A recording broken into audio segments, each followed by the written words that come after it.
training the men and women who help save lives. The San Diego program that's making it easier for firefighters to evaluate those critical skills. Ever since SB 1070 happened, I decided to come out of the shadows as undocumented.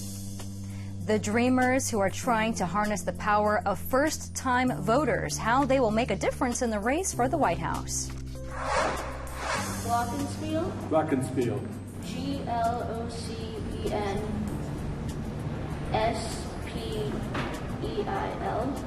No, I'm sorry. Oh well, that was a nice try. More than 100 students who are all abuzz about words and the key to spelling success at the San Diego County Spelling Bee. KPBS Evening Edition starts now.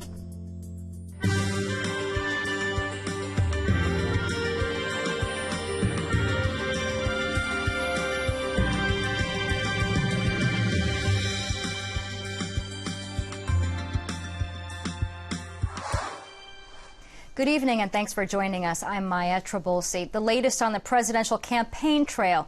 Marco Rubio is out. The Florida senator lost the big contest in his home state to frontrunner Donald Trump.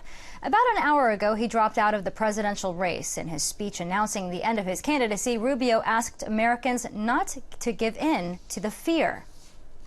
And so,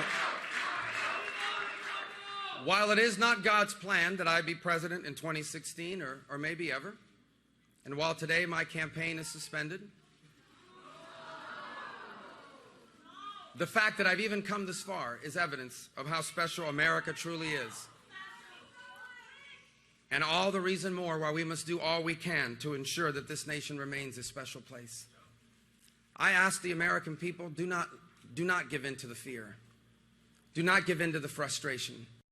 And Rubio's decision was prompted by losses in all but 3 of the presidential nomination contests. But Florida's winner-take-all primary proved the most devastating. He also said he would offer a prayer for the eventual Republican nominee, but did not suggest that it would be Trump. Since Florida, it's a winner-take-all state, Trump will get all 99 delegates up for grabs there. That brings his total delegates to 568. He needs 1,237 to win the GOP nomination. Ted Cruz trails with 369.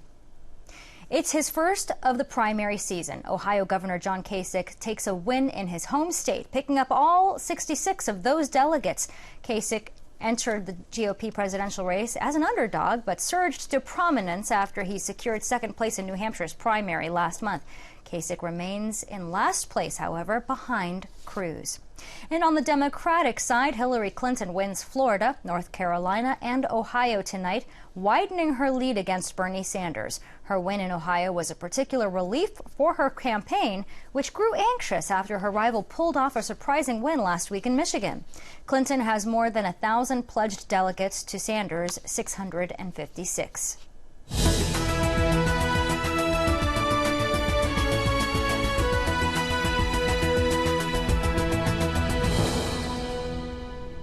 First-time voters may play a major role in the presidential election. Many are young and Latino. Millennials make up 44% of eligible Hispanic voters in the United States. Cronkite News reporter Mauricio Casillas looks at efforts to encourage those voters to cast ballots in Arizona. Come get registered to vote! Jose Barbosa is a volunteer for Promise Arizona, a Latino rights organization. He spends about 20 hours a week on the streets of Phoenix, urging people to register to vote. He wants to give others a voice because he himself cannot vote. Ever since SB 1070 happened, I decided to come out of the shadows as undocumented, and I wanted to do something for my community. Barbosa is a dreamer and hopes that Latino voters will rally behind immigration reform. These next 10 months are going to be crucial, and we're going to have an opinion. According to a recent study from the Pew Research Center, between the last presidential election and this one, 3.2 million U.S. citizen Latinos will have reached voting age. Latinos largely have not been involved in the electoral process. This is a new phenomenon. But I think the younger Latinos coming up through the K through 12 are learning a new sense of engagement and empowerment. Promise Arizona focuses on high schools in an effort to register first-time voters. Millennials, they just feel like their voice is being suppressed and they think it just doesn't even matter, so they just kind of throw the towel in. And that's completely wrong. But some are eager to cast a ballot. I want to be the first in my family to be able to do something like that. And it's just something you have to take pride in. South Phoenix is the biggest area of priority for voter registration volunteers because of its large Hispanic community. Now, Jose says that on a good day, he gets about 15 voters to sign up, but that's still a lot more no's than yeses. When somebody says no, I just like, it hurts. It hurts inside because I know I'm undocumented, I can't vote. But the people that say yes, those are the people that are going to count.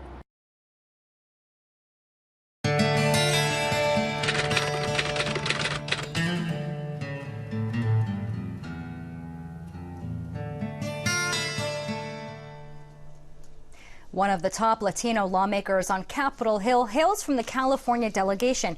In an interview with KQED political editor Scott Schaefer, Congressman Xavier Becerra talks about immigration reform and the importance of the Latino vote and how both play a major role in the race for the White House. You're a prominent member of the Latino caucus in Congress. Here in California, we've got 7 million people eligible to vote who do not register, and the vast majority of them are Latino. What's up with that? A lot of it is understanding the process and believing in it. Remember, a lot of folks have come from countries where you were afraid to go vote, and when you did vote, you didn't have a choice of the candidates.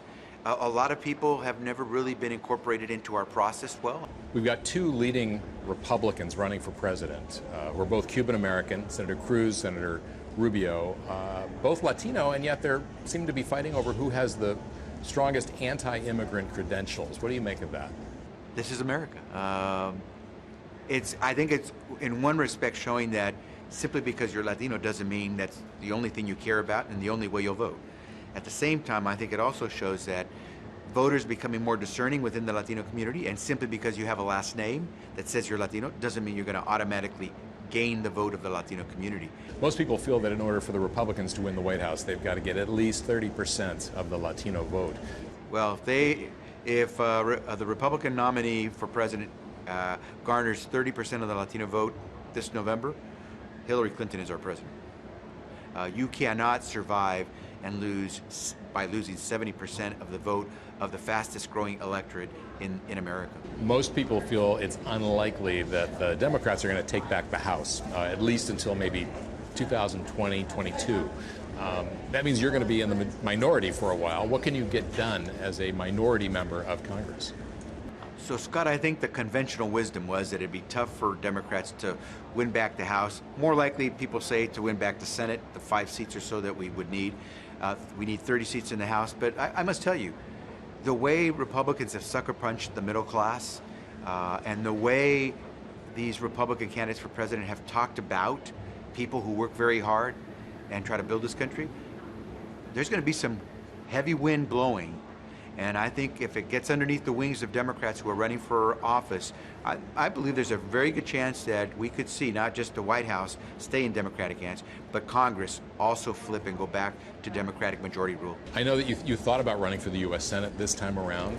You were offered a post in the Obama administration, trade representative, but after he got elected, you turned it down. What are your ambitions? What do you want to do? I know that I'm closer to my last days in elected office than I am to my first days, so I want to make the most of them. And I could have been part of the Obama administration. I believe that it was important to try to see if we could get health reform done, immigration reform, tax reform done. But you only got one of those things done, health care. Let me tell you, immigration reform is happening. It's going to happen. I say it to you, it's as good as done. This is the difficulty, the clock. As we say it's going to get done, there are a whole bunch of families who are being separated. There are Republicans and conservatives and anti-immigrants in this country, and some in power, who are like that kitten in that poster back in the 1970s, the kitten who had its claws out on the edge. It was edge of a ledge, and it was looking down, knowing that it was at some point going to fall from that ledge. They're going to lose that grip. It's going to happen, and it's a matter of when, not if. You say it's as good as done. I've never heard anybody say that. Mark my words.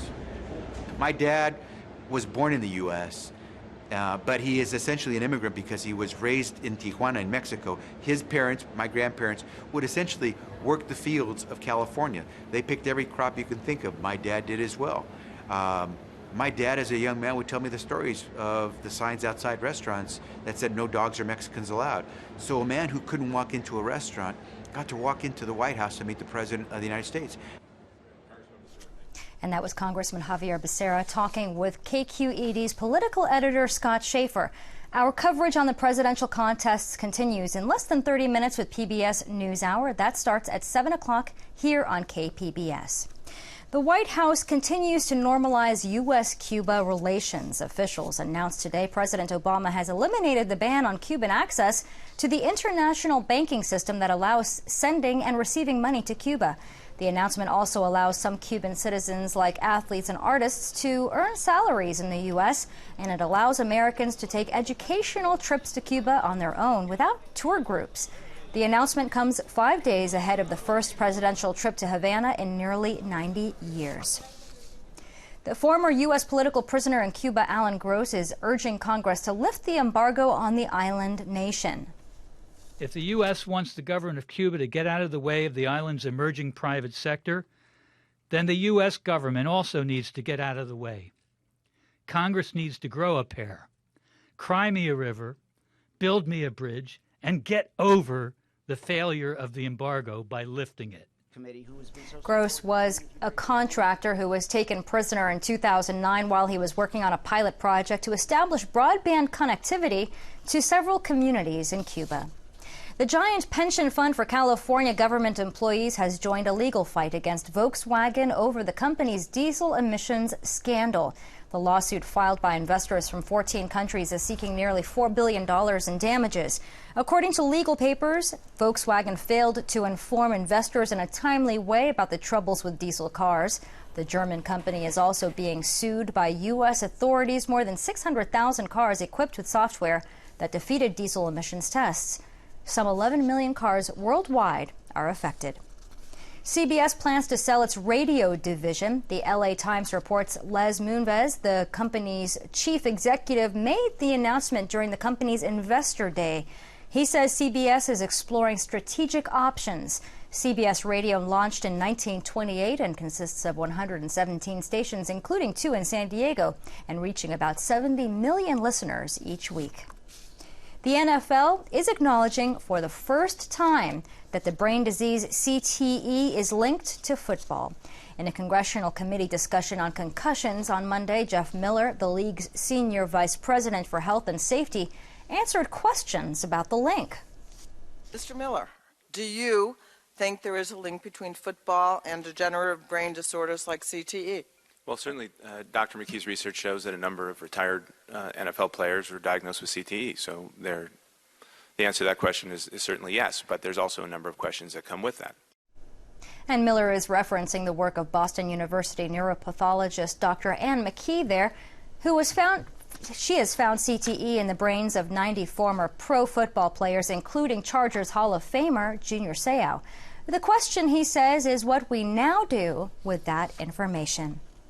An injunction has tied up medical marijuana deliveries in Southern California. An appeals court upheld a judge's decision to block a smartphone app that allowed Los Angeles residents to have medical pot delivered to them. The city attorney sued the app company, Nest Drop, 2 years ago. The lawsuit claims Nest Drop violated a voter-approved law that restricted medical marijuana facilities in the city.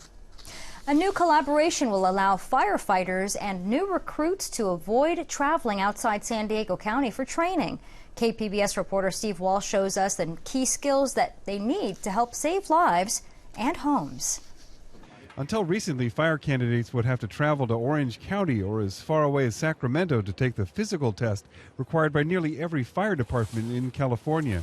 The county provided some of the funds to open up a site at Miramar College. This center would allow our local recruits and firefighters to stay here in the county to earn their certification or their annual recertification. The test simulates some of the firefighting basics like climbing stairs in full gear and carrying a hose. they're simulating that they're pulling ceilings, they're looking for fire extension in any type of structure that we would find fire, to make sure that there's no hidden fire that they're looking for, to make sure that it's all safe. San Diego now has the 4th physical testing site in the state. Recruits can also take the written test. An estimated 600 local candidates are already standing in line to qualify. They pay $150 each to get the certification. Fire officials say it takes years to hire and train a firefighter. Many of the candidates will become certified on their own before they're even hired by a department. Steve Walsh, KPBS News. They are ready to back state law that would require first-time drunken drivers to install an ignition interlock system in their vehicles. The San Diego County Board of Supervisors voted in support of it today. They're going to send a letter of support for Senate Bill 1046, which was recently introduced in Sacramento. The device would measure the driver's blood alcohol content before unlocking the vehicle's ignition system. If alcohol is detected on the driver's breath, the car won't start. The San Diego City Council today approved a new assistance program to help low-income residents with their water bills. Who's footing the bill? The council is hoping customers will. The program lets water customers make a donation through their water bill. It has to be voluntary because state law doesn't allow cities to charge some customers higher rates to subsidize others. All council members agreed the program is necessary. Water is a human right. We need to be focused on providing this very important to every person so that everybody can have access to it and everybody can afford it. City staffers acknowledge they don't know how much donation money will be collected or how many people will benefit. They hope to have the program up and running by July of next year. The beach weather is back this week. Steph Davis says we have unseasonably warm weather ahead in San Diego in tonight's KPBS weather report. Well, we have some beautiful weather to look forward to across Southern California over the next several days, and it's shaping up to be a beautiful Tuesday across much of the Golden State. Satellite and radar showing largely dry conditions from Northern California all the way south towards SoCal with plenty of bright sunshine, and that's thanks to a ridge of high pressure in control. Clear skies locally across our area from Borrego Springs south towards Mount Laguna, pressing all the way towards the coast, so should be a picture-perfect Tuesday out there as we march throughout the day, and a very pleasant Tuesday night as well. We're looking at clear skies and comfortable conditions tonight in Borrego Springs with an overnight low of 53 degrees, 37 and dry tonight in Mount Laguna, Alpine dropping to a low of 51, clear in Ramona and Oceanside with temperatures back to the mid-40s tonight, and a comfortably mild 56 degrees as we head throughout our Monday night in San Diego. Again, that high pressure ridge taking control of the weather pattern for your Wednesday, so largely dry conditions across much of the southwest from the Four Corners all the way towards the California coastline. Unseasonably warm for Southern California as temperatures continue to climb. We should be at about a daytime high of 65 degrees inland, and temperatures will be well into the 70s. Here's a look at your 5-day outlook for the coast. Sunny and beautiful for the midweek Wednesday with your daytime high at 75 degrees. Sunny and mild Thursday, much more seasonable with blue skies Friday, and the weekend for the coast looks good. Good beach weather, partly sunny Saturday and Sunday with temperatures comfortable, highs around 70 degrees. Your 5-day outlook inland again shows above average temperatures. Unseasonably warm Wednesday with highs about 10 degrees above where we should be for this time of year. Sunny and pleasant Thursday and Friday, a beautiful wrap up to the work and school week, and the weekend looks good as well with wah-to-wah sunshine. Nice conditions Saturday and Sunday with temperatures in the low 70s. Your 5-day outlook for the mountains. Plenty of bright sunshine to enjoy Wednesday and Thursday with temperatures in the mid to upper 60s. We'll push 70 degrees on Friday, breaking to the 70s for Saturday, and Sunday looks mostly sunny and warm. Wrapping things up with your 5-day outlook for the deserts. It is very warm Wednesday, Thursday, and Friday with temperatures around 90, breaking into the 90s for the deserts this weekend, Saturday and Sunday, under mostly sunny skies. Steph Davis, KPBS News. California Assembly members are making moves to put a sales tax on candy. The last time lawmakers in the state tried to tax sweets was back in 1992, and the measure failed. Back then, voters opted to exempt candy, snack foods, and bottled water. Proponents of the new measure say by not taxing candy, the state is enabling childhood obesity, diabetes, and tooth decay.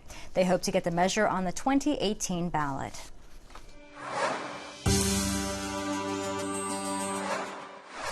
New hope for a young man who was diagnosed with a severe form of muscular dystrophy. His diagnosis have meant he would have a little chance to live into adulthood. In tonight's Innovation Trail report, how a combination of physical therapies and medications helped him plan life beyond his 20s and imagine a career after college. Justin Hugh DeCross. Justin has reached a milestone that just 10 years ago was unimaginable. That's my brother! Duchenne muscular dystrophy, if you ask around, it's relatively rare. Your muscle in your legs and in your arms and your breathing muscle, the diaphragm, as well as the heart, they all start degenerating and dying. You won't be able to breathe without a machine. And before corticosteroids, this patient will die in their late teens.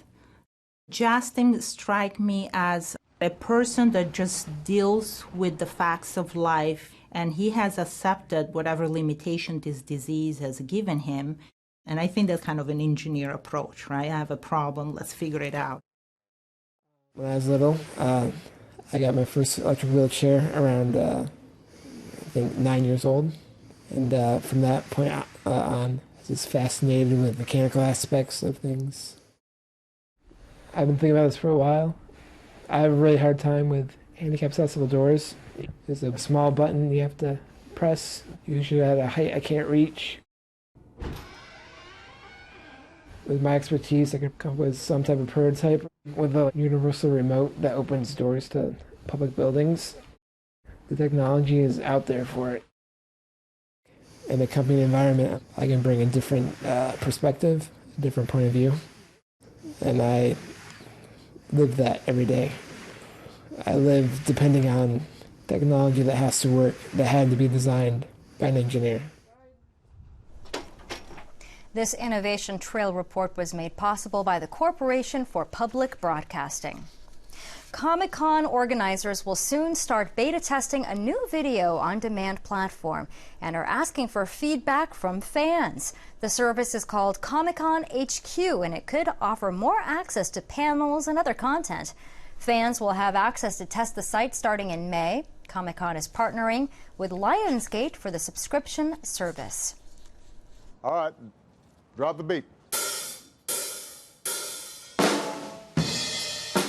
He's throwing up some words. I'm gonna say some freestyling that you never heard. Constitution, the POTUS. I'm freestyling, you know this. Obamacare, okay, Impressive. That is Broadway star Lin-Manuel Miranda freestyling with President Obama in the Rose Garden. Cast members from the hit musical Hamilton performed for the First Family and Washington area school kids yesterday. The president held up cue cards with words like Obamacare and immigrants to prompt Miranda's rap. More than 100 San Diego middle schoolers battled it out today. Their weapon? Expert spelling skills. You please spell vivace. Vivace? The answer, V-I-V-A-C-E. It has Italian origin, and it's the type of word the kids at the 47th Annual Union Tribune Countywide Spelling Bee are expected to know. C-H-E-K-A, chica. Correct, thank you. It's at the San Diego Hall of Champions. Music Watson from the County Office of Education says it's a fitting setting because spelling bee kids train as hard as athletes. Just like kids compete on the football field or on the tennis courts. So they have studied, they have practiced, they've trained. Watson says in a world of abbreviated communication, spelling is vital to help kids succeed in the real world. And at the same time that we're seeing text messages and Twitter and 140 character limits, we also see a need to help students learn to communicate and express themselves. And spelling is the fundamental building block for that. And the winner of this year's bee was 7th grader Ella Peters, who won with the word phlegm. The 13-year-old will represent San Diego at the national event in Washington, D.C. in May. And recapping tonight's top stories, ballots are still being counted in Missouri and Illinois. It's too early to call the races there, but winners have been declared in Florida, Ohio, and on the Republican side in North Carolina. Florida Senator Marco Rubio has taken himself out of the race. He suspended his campaign after losing in his home state to Donald Trump.